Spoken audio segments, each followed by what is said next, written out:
नमस्कार बच्चों, मैं रोहित मिश्रा आपके अपने परिवार ट्राई स्टार में स्वागत करता हूं। उम्मीद करता हूं आप सभी लोग बहुत ही अच्छे होंगे और अपनी अपनी पढ़ाई भी कर रहे होंगे। तो बच्चों, आज हम पॉलिटी में पढ़ने वाले हैं डीपीएसपी। ठीक है, तो आज हम क्या पढ़ेंगे, अपने संविधान की बात करेंगे। तो संविधान में आज हम पढ़ने वाले डीपीएसपी। क्या पढ़ने वाले बच्चों? डीपीएसपी, जिसे क्या बोलते हैं? Directive principle state policy. इसकी फुल फॉर्म क्या होती है? फुल फॉर्म होती है directive principle of principles directive principles of state policy. क्या बोलेंगे? State policy. State policy Hindi में क्या बोलते हैं? हिंदी में बोलते हैं राज्य के नीति निर्देशक तत्व। राज्य के नीति निदेशक सिद्धांत। क्या बोलेंगे? नीति निदेशक सिद्धांत। तो बच्चों, आज हम पढ़ने वाले हैं, अपना पॉलिटी की बात करेंगे, संविधान की बात करेंगे। तो उसमें पढ़ने वाले डीपीएसपी। डीपीएसपी क्या होती है? सबसे पहले इसके फुल फॉर्म की बात करेंगे, directive principles of state policy. DPSP का फुल फॉर्म क्या होता है? डायरेक्टिव, इसके बाद में principles of state policy. Hindi में बोलते हैं राज्य के नीति निदेशक सिद्धांत। राज्य के नीति निदेशक सिद्धांत। अब बात करेंगे ये डीपीएसपी क्यों बनाया गया। तो डीपीएसपी बनाने का उद्देश्य क्या था? उद्देश्य था एक राज्य, यानी कि एक कल्याणकारी राज्य की स्थापना करना, कि जो भी यह राज्य है उस राज्य को बेहतर कैसे बनाया जाए, एक अच्छा सा राज्य कैसा बनाया जाए। ठीक है, तो बेहतर राज्य बनाने के लिए डीपीएसपी जोड़ा गया। डीपीएसपी कहाँ से लिया गया ये समझेंगे, और डीपीएसपी में अनुच्छेद कहाँ से कहाँ तक ये भी समझेंगे। और जितने सारे अनुच्छेद हैं हमारे एग्जाम में डीपीएसपी से क्वेश्चन अनुच्छेद से पूछा जाता है। बताइए, अनुच्छेद 40 का संबंध किससे, 38 का संबंध किससे, अनुच्छेद 36 का संबंध किससे, 50 का संबंध किससे। यानी कि इस चैप्टर की बात करेंगे तो इसमें अनुच्छेद ही आपसे पूछा जाता है। तो वो सारे अनुच्छेद आज हम पढ़ने वाले हैं, और आज आपको इसी वीडियो में सारे अनुच्छेद याद हो जाएंगे। सारे अनुच्छेद याद हो जाएंगे, इसी चीज की गारंटी हम लेते हैं। आप इस क्लास में बने रहिए, सारे अनुच्छेद आपको रट जाएंगे, बिल्कुल याद हो जाएंगे। और बहुत ही आसान लैंग्वेज में हम आपको सिखाने वाले हैं कि डीपीएसपी क्या होता है। ठीक है, डीपीएसपी क्या होता है, मैंने इसका फुल फॉर्म बताया आपको, मैंने इसको हिंदी में क्या बोलते हैं ये भी सिखाया। बात करेंगे कि अनुच्छेद कहां से कहां तक याद रखेंगे। पहला क्वेश्चन 36 से 51। पहला क्वेश्चन पूछा जाएगा कि डीपीएसपी कहां से कहां तक है, किस आर्टिकल से किस आर्टिकल तक है। आप बताएंगे 36 से लेकर 51 तक। 36 से लेकर 51 तक है। याद रहेगा कि सबसे पहला क्वेश्चन आएगा कि बताइए डीपीएसपी कहां से कहां तक है। आप बताएंगे 36 से लेकर 51 तक। ये क्या है आप याद रखेंगे? आर्टिकल। क्या है? आर्टिकल। अब आपसे ये भी पूछा जाएगा किस पार्ट में, किस भाग में है। तो याद रखेंगे डीपीएसपी की बात करेंगे तो डीपीएसपी किस भाग में है, भाग को बोलते हैं पार्ट, यानी कि भाग आपसे पूछा जाएगा। तो आप क्या बताएंगे? भाग 4 बताने वाले। क्या बताएंगे आप? भाग 4। तो यहाँ से 3 क्वेश्चन हमारे पास बन गए। सबसे पहले डीपीएसपी के फुल फॉर्म आप बताएंगे। दूसरा क्वेश्चन डीपीएसपी किस अनुच्छेद से किस अनुच्छेद है, तो आप बताएंगे 36 से लेकर 51 तक है। बात करेंगे डीपीएसपी किस भाग में, तो बताएंगे किस भाग में, भाग 4 में। यहां तक क्लियर हो गया? ठीक है। बात ये आती है कि डीपीएसपी को कहां से लिया गया है, कहां से लिया गया है। तो याद रखेंगे कहां से लिया, ये किस देश से लिया गया, किस देश के संविधान से लिया गया है। तो आपको बताना है आयरलैंड। क्या बताना है? आयरलैंड। क्या बताएंगे आप? आयरलैंड से लिया गया है। तो एक ये क्वेश्चन, जितना ही सारा क्वेश्चन मेटा लिख रहे हैं ये हमारे इंपॉर्टेंट क्वेश्चन है जो एग्जाम में पूछे जाते हैं। तो इसमें जो भी लिखा जा रहा है ये सब आपके क्वेश्चन है। पूछा जाएगा कि डीपीएसपी को किस संविधान, किस देश के संविधान से लिया गया, आप बताएंगे आयरलैंड के संविधान से लिया गया है। ठीक है, 36 से 51 तक है। पार्ट 4 की बात करेंगे, पार्ट 4 में। अब इसमें 36 से लेकर 51 तक जो हमारे पास दिया गया है वो सारे आर्टिकल हमें याद करने हैं। सबसे पहले इसका ये क्वेश्चन आता है कि बताइए ये डीपीएसपी लाने का उद्देश्य क्या था। उद्देश्य क्या था, ये डीपीएसपी क्यों लाया गया। जैसे आपने सुना होगा कि हमारे मौलिक अधिकार भी होते हैं। मौलिक अधिकार किसको दिए गए? व्यक्तियों को दिए गए। इसी प्रकार से ये जो डीपीएसपी है ये किसको दिए गए, तो याद रखेंगे डीपीएसपी का उद्देश्य है एक लोक कल्याणकारी कल्याणकारी राज्य की स्थापना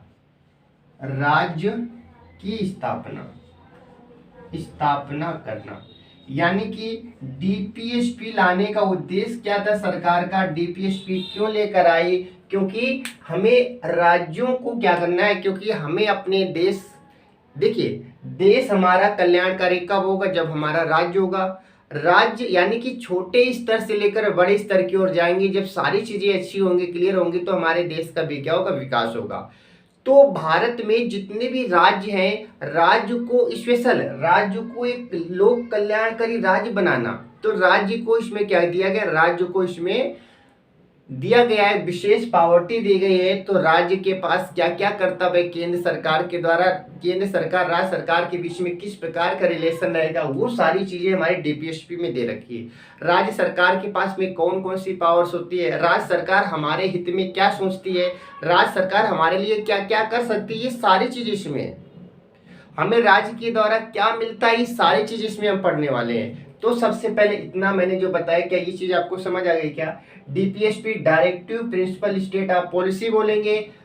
और इसमें अनुच्छेद पूछा जाए आर्टिकल, तो बताएंगे 36 से 51, यानी 36 से लेकर 51 तक किस भाग में, भाग 4 में है, किस देश के संविधान से लिया गया, बताएंगे आयरलैंड से लिया गया है। ये लाने का उद्देश्य क्या था, एक लोक कल्याणकारी राज्य की स्थापना। बताइए क्या यहाँ तक क्लियर हो गया क्या, यहाँ तक क्लियर हो गया। अब बात करेंगे हम अगली, ठीक है, अब बात करेंगे हम अनुच्छेद देख लेते हैं, क्योंकि इसमें इतना ही पढ़ना था। ये हमारा तो हो गया कि कहाँ से लिया गया, कहाँ से कहाँ तक है। अब बात करेंगे इसमें अनुच्छेद की बात करेंगे, ठीक है। अनुच्छेद देख लेते हैं। तो सबसे पहले शुरुआत होती है अनुच्छेद 36 से। कहाँ से शुरुआत होगी, 36 से। हम क्या करेंगे, इन्हें एक साथ लिखेंगे ताकि याद करने में दिक्कत ना हो। तो बात करेंगे अनुच्छेद 36 की बात कर लेते हैं। आर्टिकल हमारे पास 36 है, आर्टिकल हमारे पास 36। बात करेंगे आर्टिकल 36 किसके बारे में बताता है, तो आप बताएंगे आर्टिकल 36 बताता है डीपीएसपी की परिभाषा देता है।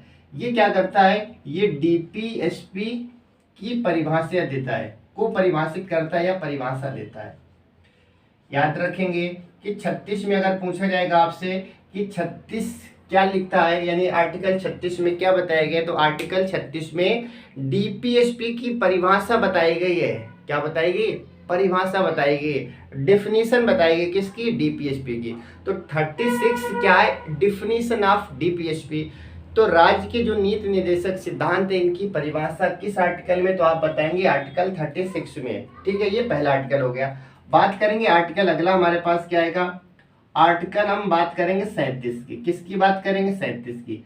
तो आर्टिकल 37 में क्या बोला गया है, आपको पता है हमारे मौलिक अधिकारों का यदि कोई हनन करेगा, हमारे मौलिक अधिकारों को कोई छीनेगा, तो हम कहाँ जा सकते हैं, कोर्ट जा सकते हैं। हमारे पास पावर होती है, हमारे पास अधिकार, हमारे पास क्या होता है, हमारे पास अधिकार होता है, हमारे पास राइट्स सरकार के द्वारा हमें मिलते हैं। लेकिन 37 में ये बोला गया है कि यदि किसी भी प्रकार का कोई विवाद है तो आप न्यायालय नहीं जा सकते हैं। न्यायालय इसके लिए बाध्य नहीं है, न्यायालय सुन भी सकता है, नहीं भी सुन सकता है, तो ये न्यायालय में परावर्तनीय नहीं है, ठीक है। तो हम क्या बोलेंगे, न्यायालय में परावर्तनीय नहीं है, न्यायालय में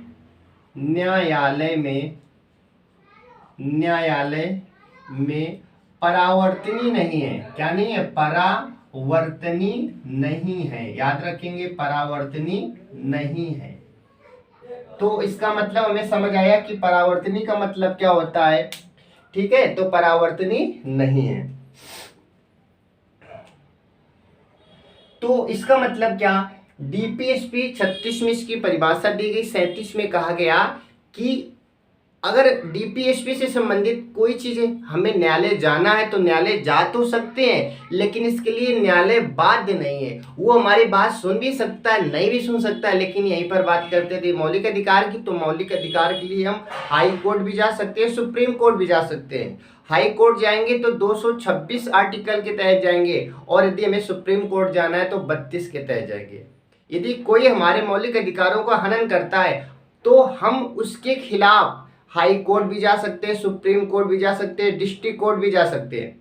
लेकिन अगर डीपीएसपी की बात करेंगे तो डीपीएसपी से संबंधित हमें जा भी सकते हैं, लेकिन वहां पर उसके लिए वो बाध्य नहीं है। तो इसका मतलब क्या हुआ, 36 में बोला गया कि न्यायालय में परावर्तनीय नहीं है। न्यायालय चाहे तो इसकी सुनवाई कर सकता है और ना चाहे तो नहीं कर सकता है। ये 36 में बोला, इस 37 में बोला गया। बात करेंगे अनुच्छेद 38 क्या है। 38 की बात करेंगे। आर्टिकल हमारे पास 38 क्या दे रखा है, तो 38 की हम बात कर लेते हैं। 38 में ये कहा गया कि एक लोक कल्याणकारी राज्य की स्थापना, ये सरकार का कर्तव्य, ये राज्य सरकार का कर्तव्य है कि अपने राज्य को क्या करे, एक अच्छा सा राज्य बनाए, एक लोक कल्याणकारी राज्य बनाए। तो लोक कल्याणकारी राज्य की स्थापना, आपसे डायरेक्ट क्वेश्चन आएगा कि लोक कल्याणकारी राज्य की स्थापना किस अनुच्छेद में बोला गया, तो आप बताएंगे वो कौन सा आर्टिकल है, तो आप बताएंगे वो आर्टिकल हमारा 38 है। कौन सा है, 38 आर्टिकल है। तो आर्टिकल 38 में क्या बोला गया है, बोला गया है एक लोक कल्याण की राज्य की स्थापना। ठीक है, तो 38 की याद रखेंगे। हमारे पास बोला गया 38 में कि राज्य का कर्तव्य है कि वह नागरिकों के हित के लिए सामाजिक, आर्थिक और राजनीतिक कल्याणकारी राज्य की स्थापना करे। यानी कि इसमें टोटल कुल मिला के हम कह सकते हैं एक लोक कल्याणकारी राज्य की स्थापना, एक लोक कल्याणकारी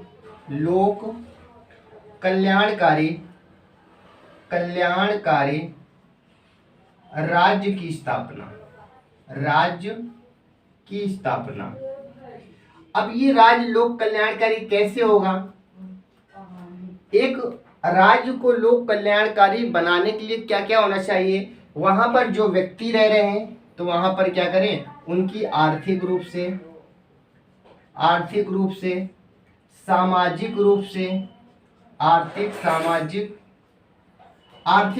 सामाजिक रूप से और राजनीतिक, ठीक है, आर्थिक रूप से, सामाजिक रूप से, राजनीतिक रूप से, राजनीतिक के रूप में कल्याणकारी, ठीक है, कल्याणकारी। आपसे एग्जाम में कैसे आएगा अभी बताएंगे। कल्याणकारी राज्य की स्थापना करना। आपसे क्वेश्चन पूछा जाएगा कि बताइए किस आर्टिकल में ये बोला गया है कि एक लोक कल्याणकारी राज्य की स्थापना, यानी कि सरकार का भी कर्तव्य होता है कि अपने रहने वाले जो निवासी हैं उनको आर्थिक रूप से, सामाजिक रूप से और राजनीतिक रूप से क्या करे, उनका विकास करे। सामाजिक रूप से, आर्थिक रूप से और राजनीतिक रूप से उनका विकास करे, यानी कि एक लोक कल्याणकारी राज्य की स्थापना करें। ये किस में बोला गया, तो आप बताएंगे 38 में। किस में बोला गया, 38 में। तो 38 हमारे कंप्लीट हो गए अनुच्छेद। अभी तक 3 पढ़े क्या। 36 में बताया कि डीपीएसपी की परिभाषा दी गई है। 37 में बताया आप न्यायालय नहीं जा सकते हैं, परावर्तनीय नहीं है। 38 में बताया कि लोक कल्याणकारी राज्य की स्थापना, यानी कि जो व्यक्ति रह रहे हैं उनकी सामाजिक रूप से, आर्थिक रूप से, राजनीतिक रूप से उनका कल्याण, उनके अच्छे के बारे में सोचना। ये हमारा किसमें है, ये अनुच्छेद 38 में दे रखा है। 38 के बाद में अनुच्छेद 39 की यदि हम बात करें, अनुच्छेद 39 की बात करें, किसकी बात करेंगे, अनुच्छेद यदि हम 39 की बात करें तो 39 में क्या लिखा है, 39 में लिखा है कि ये राज्य की सामाजिक जिम्मेदारी की व्याख्या करता है। ये क्या है, जो राज्य है इसमें बोला गया है राज्य के सामाजिक, जो राज्य के सामाजिक, ठीक है, जिम्मेदारी की व्याख्या करता है। जिम्मेदारी की व्याख्या। तो देखिए हमारे पास आर्टिकल यदि हम बात करें 39 की बात करें, अनुच्छेद 39 की बात करें, 39 में ये बोला गया है कि राज्य के सामाजिक जिम्मेदारी की व्याख्या, यानी कि जो राज्य सरकार है, राज्य सरकार को लेकर उनकी जो सामाजिक जिम्मेदारी होती है,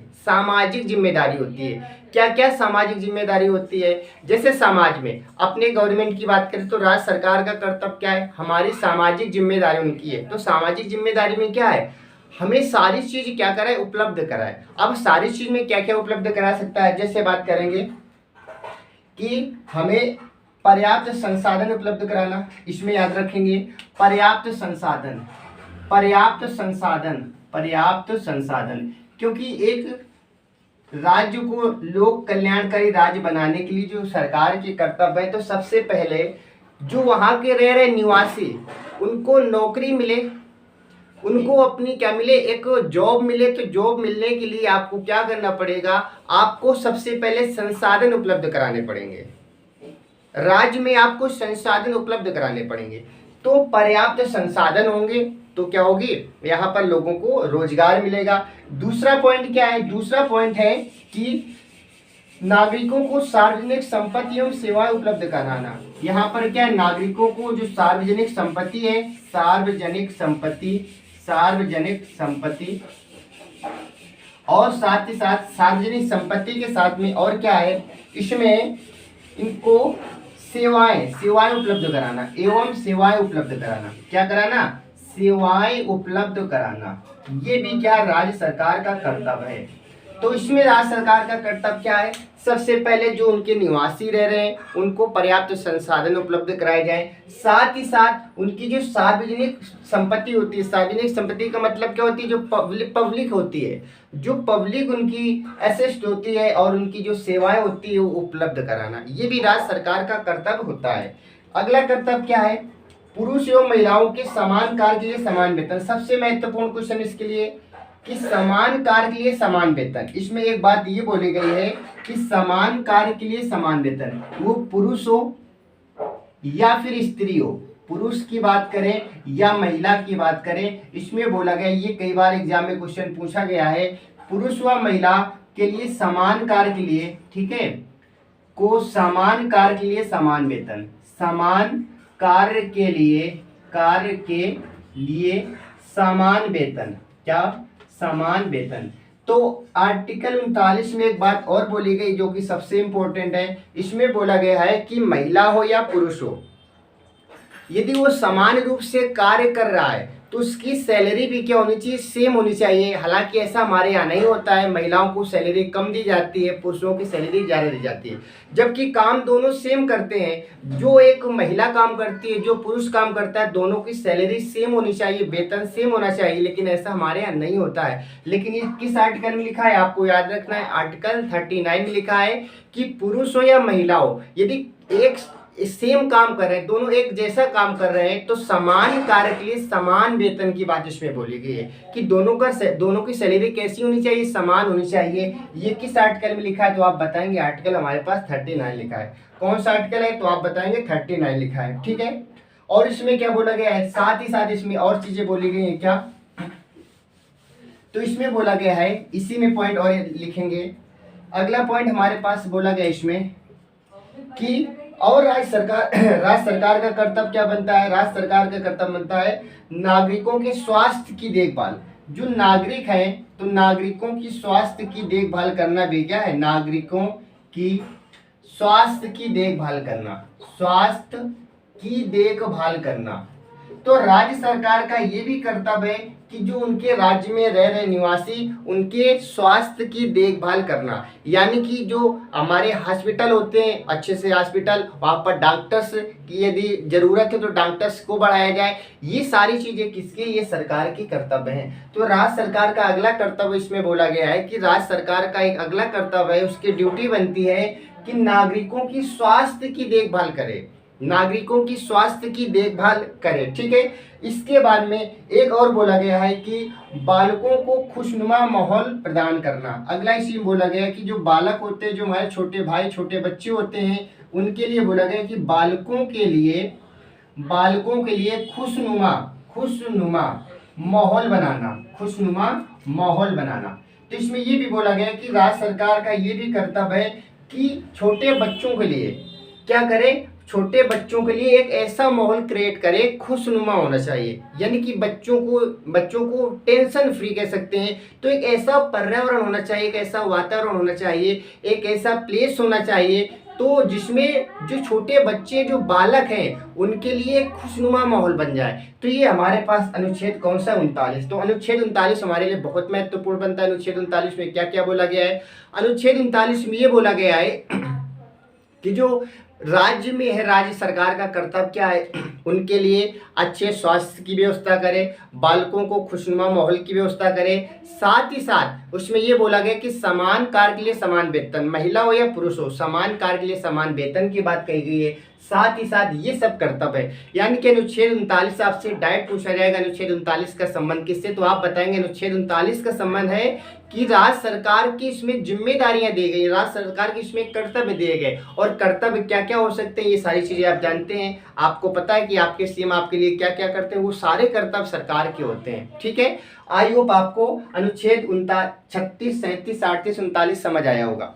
एक बार रिपीट करते हैं। 36 में परिभाषा दी गई, 47 में परावर्तनीय नहीं, 38 में लोक कल्याणकारी राज्य की स्थापना करना, और 39 में बोला गया कि राज्य सरकार के कुछ कर्तव्य, कुछ ड्यूटी है, उनके कुछ उत्तरदायित्व है। ये बोला गया किसमें, 39 में बोला गया। ठीक है, अब बात करेंगे हम अनुच्छेद 40 की बात करेंगे। अनुच्छेद 40 में क्या बोला गया इसकी बात कर लेते हैं। अनुच्छेद आर्टिकल 40 हमारा, आर्टिकल 40 सबसे इंपॉर्टेंट है, ये हमारा हर एग्जाम में पूछा जाता है, तो ये सबसे मोस्ट इंपॉर्टेंट है। इसमें 3 स्टार हम देते हैं, आपको बिल्कुल याद कर लेना है, ये हर एग्जाम में पूछा जाता है। अनुच्छेद 40 सबसे महत्वपूर्ण होता है, तो आपको पता है इसमें क्या होता है, पंचायती राज। इसमें क्या है, पंचायती राज है, और पंचायती राज है जिसके लिए लेखपाल के लिए तो सबसे महत्वपूर्ण आर्टिकल यही बनता है, पंचायती राज। पंचायती राज की बात करेंगे तो पंचायती राज किस आर्टिकल में, तो आप बताएंगे पंचायती राज हमारे आर्टिकल किसमें है, 40 में। किसमें, 14 में आप बताएंगे। ठीक है, तो चलिए देखो आर्टिकल 40 में हमारा क्या है, पंचायती राज है। तो पंचायती राज यानी कि पंचायत के बारे में किस आर्टिकल में बोला गया, तो आप बोलेंगे आर्टिकल 40। 40 में पंचायतों के बारे में बोला गया है, और 40 में ही ग्राम पंचायत के बारे में। ग्राम पंचायत पंचायत एक ही चीज होती है। तो आपसे ऐसे भी क्वेश्चन आ सकता है कि किस आर्टिकल में पंचायती राज की व्यवस्था की गई, आप बताएंगे आर्टिकल 40। या आपसे ऐसे भी पूछ सकता है कि बताइए ग्राम पंचायत, क्या ग्राम पंचायत, ग्राम पंचायत का संबंध किस आर्टिकल से, तो आप बताएंगे आर्टिकल 40। आर्टिकल 40 में ग्राम पंचायत या पंचायती राज के बारे में बताया गया है। ठीक है, ये हमारे पास आर्टिकल कौन सा है, आर्टिकल हमारे पास 40 है। अब बात कर लेते हैं 41 की बात कर लेंगे, अनुच्छेद 41 की बात कर लेते हैं। आर्टिकल हम अपने पास बात करेंगे 41 की। आर्टिकल 41 में क्या बोला गया है, बोला गया कार्य पाने का अधिकार। ये हमारा कर्तव्य है कि हम कार्य पाने का हमारे पास अधिकार है। कार्य का मतलब क्या होता है, कोई वर्ग, हम अपने घर में बैठे हैं, बेरोजगार बैठे, तो हमारा भी कर्तव्य कि राज्य सरकार से कहें, अपने बेरोजगारी की हम बात उठा सकते हैं, ये हमारा भी कर्तव्य बनता है। जिसमें कार्य पाने का अधिकार है, तो इसमें क्या बोला गया, इसमें बोला गया है कार्य पाने का अधिकार, कार्य पाने का अधिकार, पाने का अधिकार। क्लास खत्म होते होते आपको ये सारे आर्टिकल याद हो जाएंगे। और इस चैप्टर की बात करें तो इसमें सबसे पहले आपसे आर्टिकल ही पूछा जाता है। जो चीजें इसमें पूछी जा सकती है वो सारी चीजें इसमें हम क्या करेंगे, एक एक करके देखेंगे। तो अनुच्छेद 41 में क्या बोला है, कार्य पाने का अधिकार। ये कार्य पाने का अधिकार हमें दिया गया है कि हमारे पास कार्य पाने का अधिकार है। सरकार से हम गुजारिश कर सकते हैं संसाधन उपलब्ध कराए जाएं।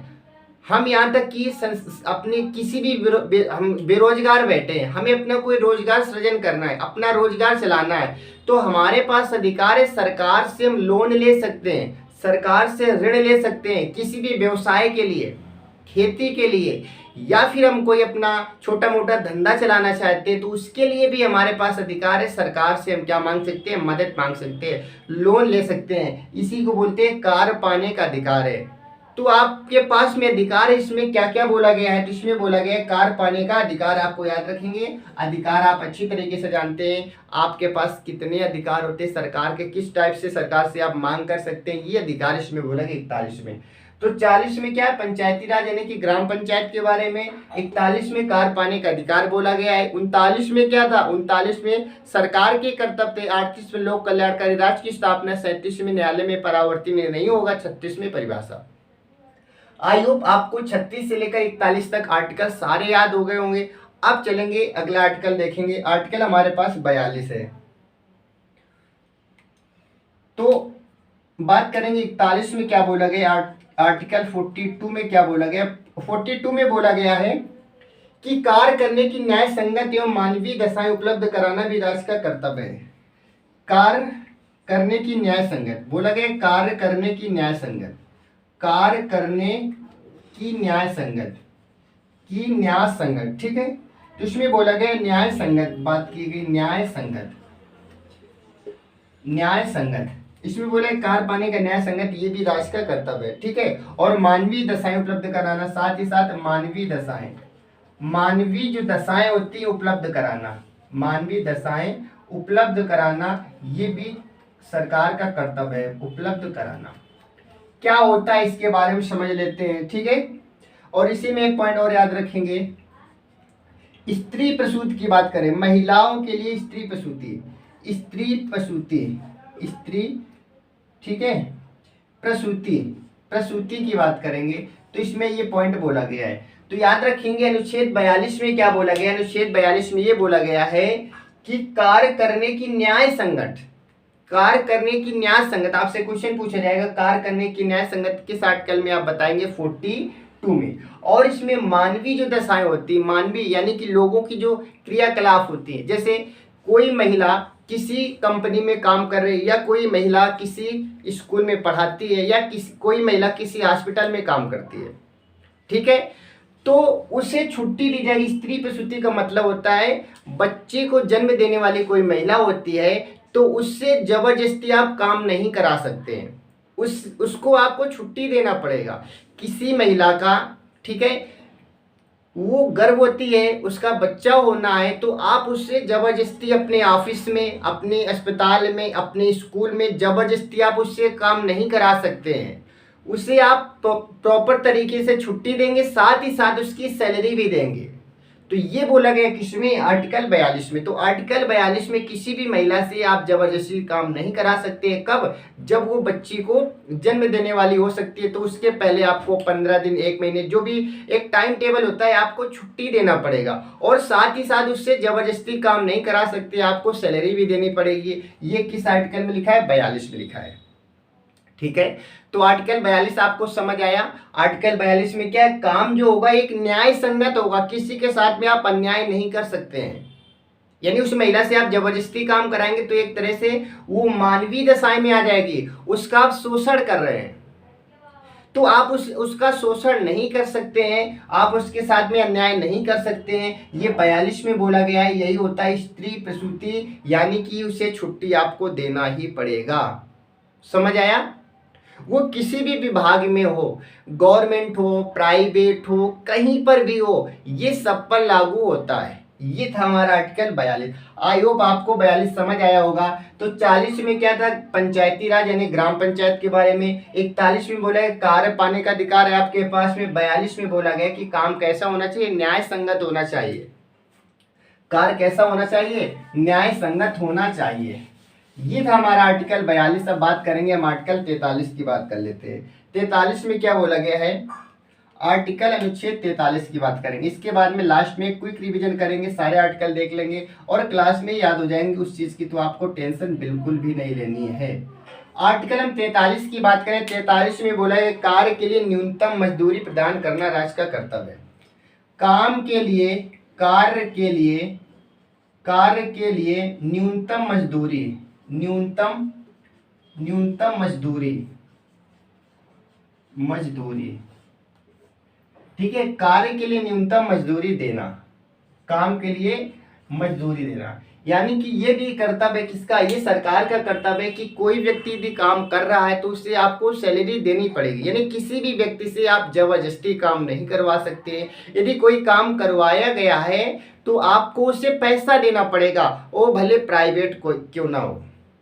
तो इसमें राज्य का कर्तव्य कार्य के लिए न्यूनतम, उसकी जो भी सैलरी बनती है, एक दिन का जो भी पैसा बनता है, एक दिन का जो भी पैसा बनता है वो पैसा आपको देना पड़ेगा। यानी किसी भी व्यक्ति से आप फ्री में काम नहीं करवा सकते हैं। यही होता है कि काम के लिए न्यूनतम मजदूरी देना, उसकी सैलरी देना, ठीक है।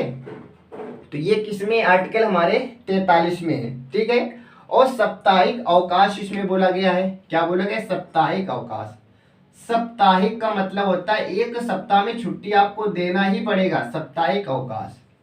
तो आर्टिकल 43 में बोला गया है कि कोई मजदूर आपके यहाँ काम कर रहा है तो उसे आपको वीक में एक छुट्टी देनी पड़ेगी, सप्ताह में आपको एक छुट्टी देनी पड़ेगी। आपसे क्वेश्चन पूछा जाएगा किस आर्टिकल में ऐसा लिखा है कि जो भी मजदूर काम करता है, जो भी काम करेगा, वो प्राइवेट में हो सरकारी किसी भी में हो, उसे छुट्टी किस में दी जाएगी। तो अनुच्छेद 43 में लिखा है कि एक साप्ताहिक आपको छुट्टी दी जाएगी, साप्ताहिक छुट्टी दी जाएगी और काम के लिए आपको वेतन दिया जाएगा। किस में लिखा है? 43 में लिखा है। 43 में काम के बदले वेतन दिया जाएगा और साथ ही साथ आपको एक साप्ताहिक छुट्टी दी जाएगी। आर्टिकल हमारा 43 में लिखा है। आर्टिकल बात करेंगे हमारे पास आर्टिकल 44 की बात करेंगे और 44 फिर से महत्वपूर्ण बनता है, हमारे लिए इंपॉर्टेंट हो जाता है, आपको याद रखना पड़ेगा। जिसमें स्टार लगाया आपको उसको तो बिल्कुल रट लेना है। 44 में बोला गया समान कार्य के लिए समान, इसमें क्या बोला गया है? सिविल के बारे में बताया गया है, समान सिविल संहिता के बारे में बताया गया है। क्या? समान सिविल संहिता, समान सिविल संहिता के बारे में, समान सिविल संहिता के बारे में बोला गया है। तो ये तो आपको आर्टिकल ऐसे याद हो जाएगा। 4 को हम क्या बोलेंगे? दोनों नंबर कैसे समान है, समान सिविल संहिता, समान सिविल संहिता 4 समान सिविल संहिता। समान सिविल संहिता पहला क्वेश्चन पूछा जाता है, भारत के किस राज्य में समान सिविल संहिता लागू है? भारत के किस राज्य में समान सिविल संहिता लागू है? तो आपको बताना है वो कौन सा राज्य है। वो राज्य हमारा है गोवा। कौन सा राज्य है? गोवा। गोवा भारत के एक ऐसा राज्य है जहां पर ये नियम चालू है भी, क्योंकि सभी राज्यों में राज्य का कर्तव्य होता है, लेकिन सभी राज्यों में ये कानून नहीं लागू है। जबकि हमारे गोवा की बात करेंगे, समान सिविल संहिता का बेस्ट एग्जाम्पल कौन सा हो जाएगा स्टेट? आप बताएंगे गोवा हो जाएगा। क्या हो जाएगा? गोवा हो जाएगा। ठीक है। इसके बाद में अब बात करेंगे हम, 44 हो गए समान सिविल संहिता। तो इसमें प्रथम राज्य कौन था? तो आपको बताना है फर्स्ट राज्य हमारे पास है गोवा। प्रथम राज्य हमारे पास कौन सा? आपसे क्वेश्चन पूछा जाएगा कि बताइए समान सिविल संहिता कहाँ लागू है? आप बताएंगे गोवा में प्रथम राज्य है। तो ये क्या है? समान सिविल संहिता, समान सिविल संहिता याद रखेंगे। इसके बाद में आर्टिकल हम बात करेंगे 45 की। आर्टिकल 45 की बात कर लेते हैं। आर्टिकल 45 में क्या बोला गया है? 45 में बोला गया 6 वर्ष तक के बच्चों को निःशुल्क अनिवार्य शिक्षा। बोला गया कि 6 वर्ष तक के जो बच्चे होंगे, 6 वर्ष तक के बच्चे 6 वर्ष तक के जो बच्चे हैं उनको क्या करना है? निःशुल्क शिक्षा देना, निःशुल्क शिक्षा प्रदान करना। ये किसका कर्तव्य है? राज्य का कर्तव्य प्रदान करना। ये सबसे महत्वपूर्ण, ये अभी याद रखेंगे, इसमें भी आप स्टार बना लेंगे। ये हमारे लिए क्या महत्वपूर्ण, आपसे पूछा जाता है, अक्सर पूछा जाता है कि किस अनुच्छेद में ऐसा लिखा हुआ है कि जो राज्य के छोटे बच्चे हैं, छोटे बच्चे को मतलब जिनकी उम्र 6 वर्ष है, क्या है? जिनकी उम्र 6 वर्ष है। तो देखिए अनुच्छेद 45 में क्या बोला गया? अनुच्छेद 45 में ये बोला गया है कि राज्य सरकार का ये कर्तव्य है कि अपने यहाँ रह रहे बच्चे जिनकी उम्र 6 वर्ष है, यानी 6 वर्ष से छोटे बच्चों को निःशुल्क यानी कि फ्री में शिक्षा दी जाए, फ्री में शिक्षा दी जाए। और ऐसा हमारे यहाँ होता है, जो भी सरकारी कॉलेज, जो सरकारी स्कूल होते हैं वहाँ पर बच्चों को फ्री पढ़ाया जाता है। तो बच्चों को जो फ्री पढ़ाया जाता है, निःशुल्क शिक्षा दी जाती है, किस आर्टिकल में? आप बताएंगे 45 में, 45 में। और कितने वर्ष तक के बच्चों की बात बोली गई इसमें? याद रखेंगे 6 वर्ष तक के। जो 6 वर्ष तक के बच्चे हैं उनको निःशुल्क शिक्षा प्रदान करना, निःशुल्क और अनिवार्य शिक्षा, निःशुल्क और अनिवार्य शिक्षा बच्चों को प्रदान करना। किस आर्टिकल में? आप बोलेंगे 45 आर्टिकल में। किसमें? 45 में। ठीक है, निःशुल्क और अनिवार्य शिक्षा 45 में है। इसके बाद में अब याद करेंगे हम अपना अगला आर्टिकल। तो उम्मीद है 45 आर्टिकल तक आपको याद हो गया होगा। इसके बाद में आर्टिकल हम बात करेंगे 46 की। अनुच्छेद हमारा 46 क्या बोलता है? आर्टिकल 46 की बात करेंगे। अनुच्छेद 46 में बोला गया है क्या? अनुसूचित जातियों, जनजाति व पिछड़े वर्गों की शिक्षा, विकास, आर्थिक अधिकार और शोषण का इसमें देना, सुरक्षा देना। तो इसमें बोला गया है कि अनुच्छेद 46 की बात करेंगे। इसमें बोला गया है जो एससी हैं, जो एसटी हैं और जो ओबीसी हैं, एससी, एसटी, ओबीसी, इनको बोला गया है कि शिक्षा में क्या करना? इन्हें शिक्षा में इसमें बोला गया है कि शिक्षा में आरक्षण देना। ठीक है, इनके विकास के लिए, इनके और शिक्षा का विकास, इसमें शिक्षा का विकास, शिक्षा के विकास के साथ साथ इनका शोषण कोई विरोध ना कर रहा हो, इनकी शोषण, इनका कोई शोषण ना कर रहा हो, इसके बारे में भी बताना। तो देखिए अनुच्छेद 46 की बात करें, 46 में बोला गया कि जो लोग एससी कैटेगरी के आते हैं, एसटी कैटेगरी के आते हैं या ओबीसी कैटेगरी के आते हैं, उनमें शिक्षा का विकास करना, उनका कोई शोषण न कर रहा हो उसकी भी रक्षा करना, ये किसका कर्तव्य है? कर्तव्य हमारे राज्य सरकार का।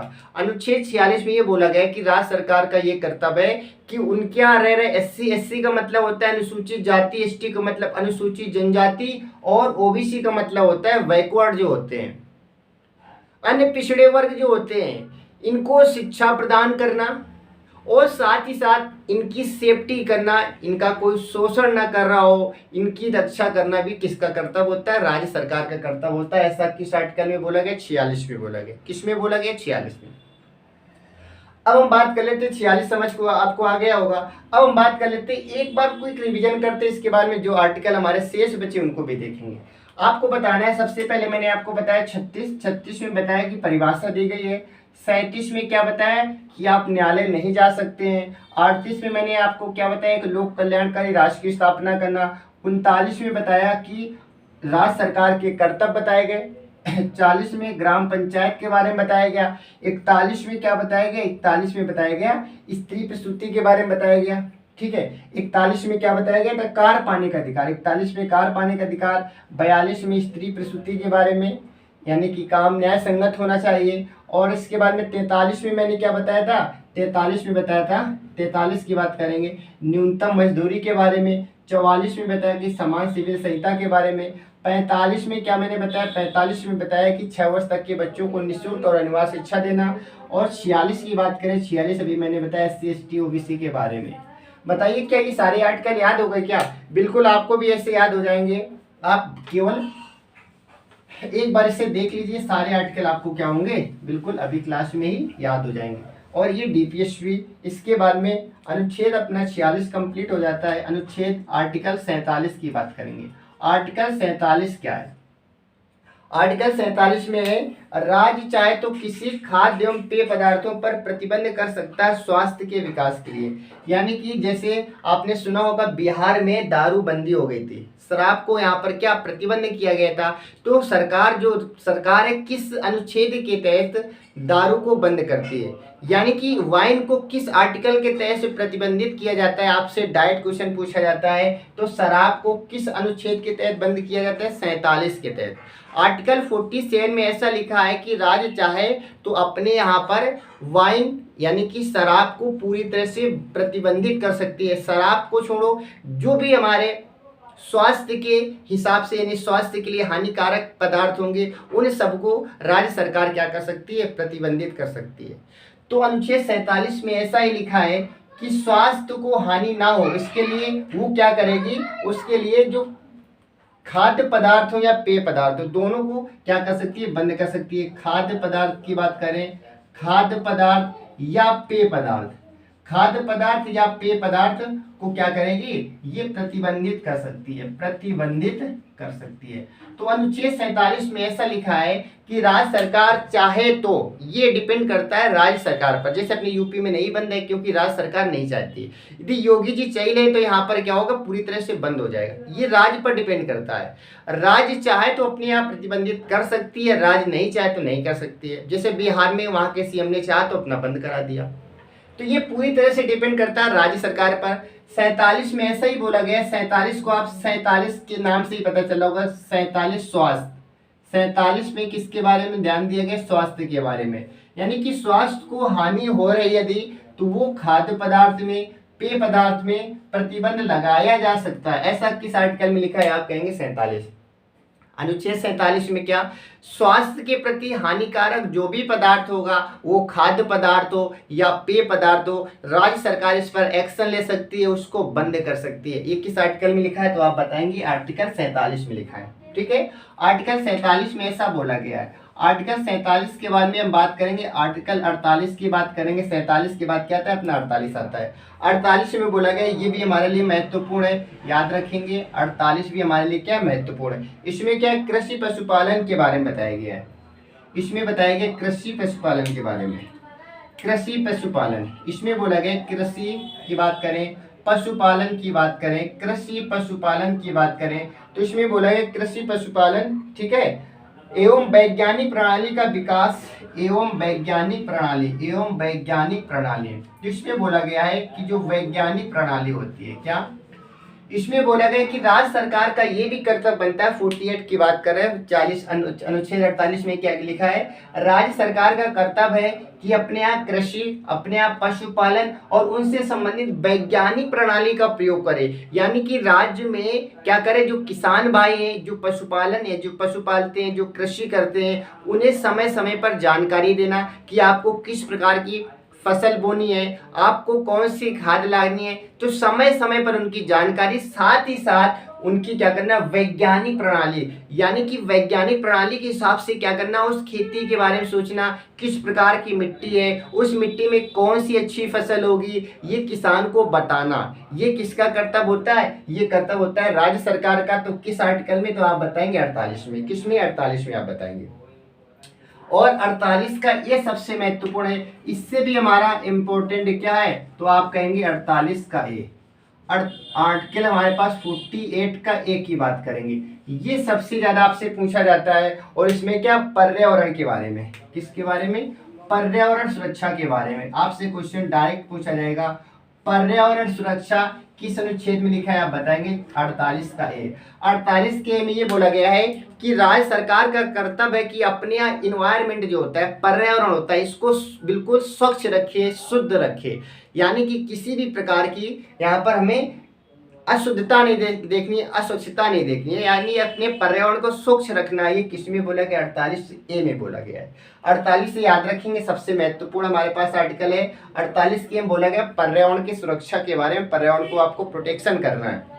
इसके बाद में हमारे पास बचे 3 आर्टिकल, 3 आर्टिकल को भी देख लेंगे। तो 47 में खाद्य संबंधित प्रतिबंध करना, 48 में कृषि पशुपालन, 48 के में पर्यावरण के बारे में बताया गया है। ठीक है, पर्यावरण के बारे में बताया गया, ये हमारा 48 हो गया।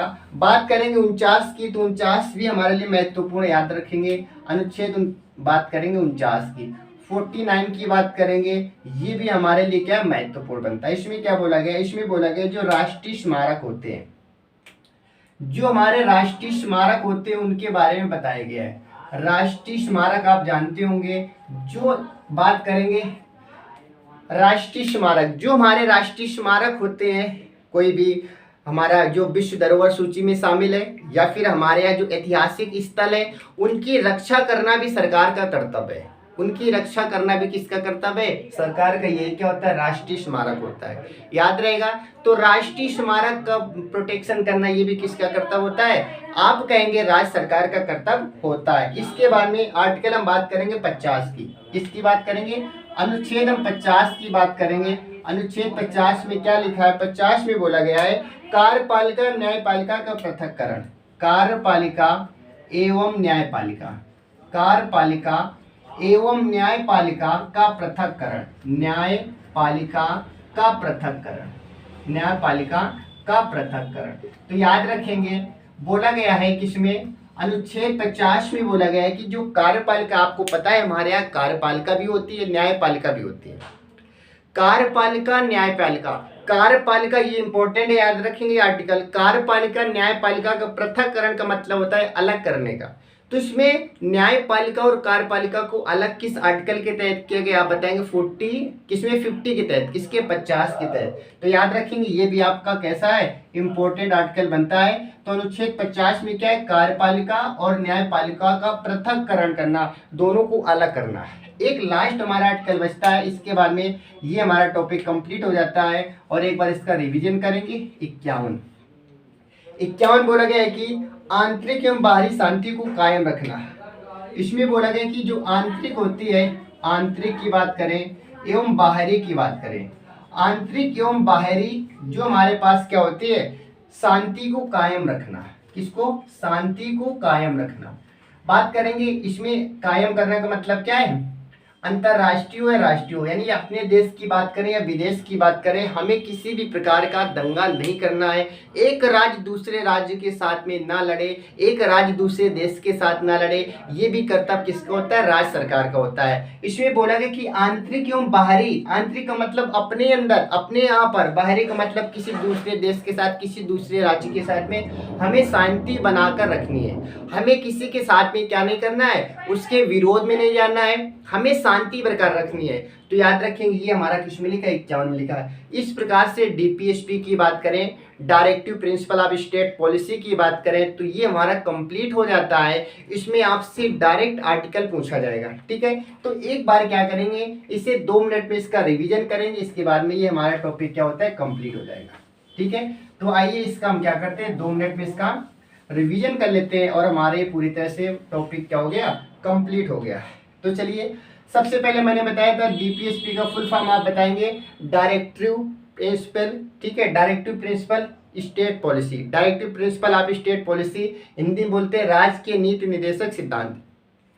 आर्टिकल कहाँ से कहाँ तक आप बताएंगे? 36 से लेकर 51 तक है। अगर आपसे पूछा गया भाग कौन सा है, आप बताएंगे भाग नंबर 4 है। 4 में इसके बारे में जिक्र किया गया है। ये कहाँ से लिया गया, तो आप बताएंगे किस देश के संविधान से लिया गया, तो आप बताएंगे आयरलैंड के संविधान से लिया गया है। बताइए यहाँ तक समझ आ गया क्या? इसके बाद में अब आपको आर्टिकल याद करने हैं। 36 में मैंने बताया था कि परिभाषा दी गई है, 36 में क्या इसकी परिभाषा है। 37 में मैंने बताया था कि आप न्यायालय में जा नहीं सकते, न्यायालय इसके लिए क्या है? न्यायालय में परावर्तनी नहीं है, परावर्तनी नहीं है, ये मैंने बताया था। इसके बाद में बात करेंगे, ये हमारा किसमें था? 37 में था। 38 की यदि हम बात करें तो एक लोक कल्याणकारी राज्य की स्थापना, लोक कल्याणकारी राज्य की स्थापना करना, इसमें किसमें? 38 में। 39 की बात करेंगे तो 39 में आपसे क्या बोला गया था? 39 में बोला गया था राज्य सरकार के कर्तव्य, राज्य के कर्तव्य इसमें, ठीक है, कर्तव्य के बारे में बताया गया था कि क्या करें, संसाधन उपलब्ध कराइए, सारी चीज इसमें आपको मैंने बताई थी। 40 की बात करें तो 40 में क्या बताया गया था आपको? 40 में ग्राम पंचायत के बारे में बताया गया था या पंचायती राज के बारे में बताया गया था। 41 में बताया गया था कि कार पाने का अधिकार, क्या? कार पाने का अधिकार आपसे किसमें बोला गया था? 41 में बोला गया था कार पाने का अधिकार। बताइए क्या इतना समझ आ गया क्या? कार पाने का अधिकार, ठीक है। और बात करेंगे अब हम किसकी? 42 की बात करेंगे तो आपसे 42 में बोला गया था कार्य कैसा होना चाहिए? कार्य न्याय संगत होना चाहिए, न्याय संगत के बारे में बताया गया था। कार्य कैसा होना चाहिए? न्याय संगत। और इसी में स्त्री प्रसूति के बारे में बताया गया था, स्त्री प्रसूति के बारे में बताया गया था। बात करेंगे 43 की तो 43 में क्या बताया गया था? 43 में बताया गया था कि न्यूनतम मजदूरी के बारे में, न्यूनतम मजदूरी, साथ ही साथ इसमें साप्ताहिक छुट्टी के बारे में बताया गया था। 44 की बात करेंगे, समान सिविल संहिता के बारे में बताया गया था, समान सिविल संहिता के बारे में 44 में बताया गया था। 45 की बात करें, 45 में बताया गया था कि 6 वर्ष तक के बच्चों को, 6 वर्ष तक, ठीक है, के बच्चों को निःशुल्क शिक्षा, कैसी? निःशुल्क शिक्षा के बारे में बताया गया था। और इसके बारे में 46 की बात करेंगे, SC ST OBC की शिक्षा के बारे में, उनका कोई शोषण न करा, इसके बारे में बताया गया था। 47 की बात करें, 47 शराब, तो इसमें याद रखेंगे स्वास्थ्य से संबंधित बात है। इसमें बोला गया कोई पेय पदार्थ हो, कोई खाद्य पदार्थ हो, उसको कभी भी प्रतिबंधित सरकार कर सकती है। बात करेंगे 48 में किसके बारे में लिखा था? तो 48 में ये लिखा गया था कि 48 की बात करेंगे, 48 में क्या था? 48 में कृषि पशुपालन के बारे में था, कृषि पशुपालन के बारे में, कृषि पशुपालन, कृषि पशुपालन की। 48A की बात करें, 48A में क्या बोला गया था? 48A में बोला गया था पर्यावरण के बारे में, किसके बारे में? पर्यावरण के बारे में, स्वच्छ पर्यावरण के बारे में बताया गया था। 49 की बात करें, 49 में बोला गया था, 49 में बताइए क्या बोला गया था? 49 में बोला गया था कि जो राष्ट्रीय स्मारक होते हैं, राष्ट्रीय स्मारक के बारे में बताया गया था, याद रखेंगे राष्ट्रीय स्मारक। 50 की बात करें तो न्यायपालिका, न्यायपालिका और कार्यपालिका, वह कार्यपालिका का पृथक्करण किया गया था। और इसके बाद में एक हमारे पास बचता 51 में बोला गया था कि आंतरिक हो या बाहरी हो, आंतरिक बाहरी, हमें शांति बना के रखना है, क्या? शांति बना के रखना है, आंतरिक बाहरी शांति बना के रखना है, ठीक है। तो ये इतने अपने आर्टिकल आज मैंने पढ़े हैं और एक बार इसका फिर से रिवीजन करते हैं, क्योंकि हमारा उद्देश्य है कि आपको सारी चीज़ें क्लास में ही याद हो जाए। उम्मीद करता हूँ क्लास में सारी चीज़ें याद हो गई होंगी। एक बार फिर से रिवीजन कर लेते हैं। तो डीपीएसपी का directive principle of state policy, राज्य के नीति निर्देशक सिद्धांत कहाँ से लिए गए? आर्टिकल आयरलैंड से। किस भाग में? 4 में, अनुच्छेद 36 से 51। 36 में इसकी परिभाषा दी गई। 37 में इसे न्यायालय नहीं ले जा सकते हैं। 38 में एक लोक कल्याणकारी राज्य की स्थापना करना। 39 में राज्य के कुछ कर्तव्य बनते हैं लोगों के प्रति। 40 में ग्राम पंचायत के बारे में। 41 में कार पाने का अधिकार है। 42 में बोला गया कार न्याय संगत होना चाहिए। स्त्री प्रसूति के बारे में बोला गया। 43 में न्यूनतम मजदूरी साप्ताहिक छुट्टी के बारे में बात की। 44 में समान सिविल संहिता, इसका एग्जाम्पल कौन है? गोवा बताएंगे आप।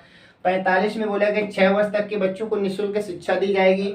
और 46 में SC ST OBC के विशेष आरक्षण, उनको क्या करना? उनको विकास, उनके शिक्षा का विकास करना। शोषण का विरोध, शोषण उसका कोई ना कर रहा उसके लिए इसमें बोला गया। 47 में स्वास्थ्य पेय पदार्थ, यानी कि स्वास्थ्य के प्रति हमारा कोई भी पदार्थ हो, पेय पदार्थ या खाद्य पदार्थ हो, हानिकारक होगा तो सरकार उसे प्रतिबंधित कर सकती है। 48 में कृषि पशुपालन के बारे में। 48 में पर्यावरण के बारे में बताया गया। 49 में राष्ट्रीय स्मारक है, उनकी भी रक्षा करना सरकार का कर्तव्य है। और 50 में बोला गया कि न्यायपालिका और कार्यपालिका का पृथक करना। और इसके बारे में 51 में बोला गया कि आंतरिक और बाहरी शांति को बरकरार रखना। ठीक है, ये बोला गया है। तो ये आज का हमारा टॉपिक क्या था? डीपीएसपी। आई होप आपको समझ आया होगा। एक ही चीज़ को मैंने 5 से 6 बार बताने का प्रयास किया, जिससे आपको सारी चीज़ें क्लास में याद हो जाए। तो क्लास कैसी लगी आप कमेंट करके ज़रूर बताएं। ठीक है, इसके बाद में हम मिलेंगे अपने नेक्स्ट टॉपिक में। तब तक के लिए धन्यवाद, बाय बाय, जय हिंद।